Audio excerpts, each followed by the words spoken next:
Nabi SAW melihat ada satu orang muhajir dari Mekah, kondisinya susah sekali. Tidak punya kecuali baju di badan dan cuma bawa segelas air. Kata Nabi SAW kepada para sahabat yang ada di situ dari Ansar, siapa yang mau menghormati tamu ini? Siapa yang mau jadikan orang ini sebagai tamunya? Abu Talha waktu itu, teman-teman sekalian, disebutkan dalam riwayat tidak punya makanan, tidak punya minuman di rumahnya, kecuali makanan anaknya saja. Dia mengatakan, saya ya Rasulullah. Selama Rasulullah yang menawarkan, saya ya Rasulullah. Mereka berebut untuk mengatakan saya, tapi Abu Talha lebih dulu. Saya ya Rasulullah. Kata Nabi SAW, bawalah ke rumahmu. Dibawa ke rumahnya. Begitu masuk ke rumahnya, teman-teman sekalian, dia bilang sama istrinya, Rasulullah SAW meminta ya agar ya, kita mendapatkan kemuliaan yang luar biasa, dia bilang sama istrinya. Karena Rasulullah SAW meminta agar kami menghormati tamu ini, dan akulah yang berhasil ditunjuk. Apa kau siap untuk menerima tamu ini? Kata istrinya, tentu saja. Baik, apa yang kau milikin? Kata istrinya, tidak ada lagi kecuali makanan anak kita saja untuk malam ini. Itu pun kalau ada sisa dari makanan anak-anak kita ini, untuk kita berdua, nggak ada makanan. Kata Abu Talha, kita harus menghormati tamu Nabi SAW. Padamkan lampu agar anak-anak tidur dan mereka melupakan makanannya.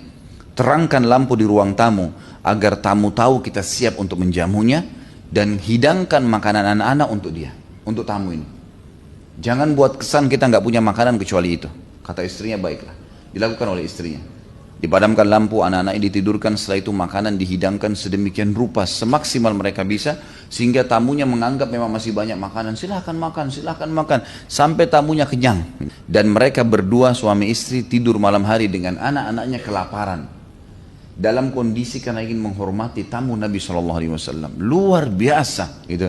Pengorbanan yang mustahil terjadi oleh generasi manusia ini, kalau bukan karena Allah Subhanahu Wa Taala memilih mereka. Luar biasa. Maka malam itu mereka menginap, gitu kan? Dalam kondisi kelaparan, teman-teman sekalian, turun firman Allah Subhanahu Wa Taala memuji mereka. Bahwasanya ada di antara sahabat-sahabat Nabi itu yang yu'thiruna ala anfusihim walau kana bihim khasasah. Mereka memaksakan diri mereka walaupun mereka butuh itu demi untuk menjalankan perintah Allah dan Rasulnya. Generasi emas. Bagaimana memang mereka sangat layak, teman-teman, kita untuk kita jadikan sebagai idola kita.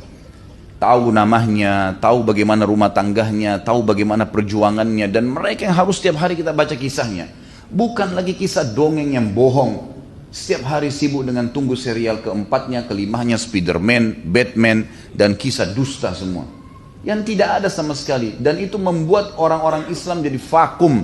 Tidak mengenang lagi tentang perkembangan agama mereka. Tidak ada lagi kemuliaan dengan Al-Quran dan Sunnah.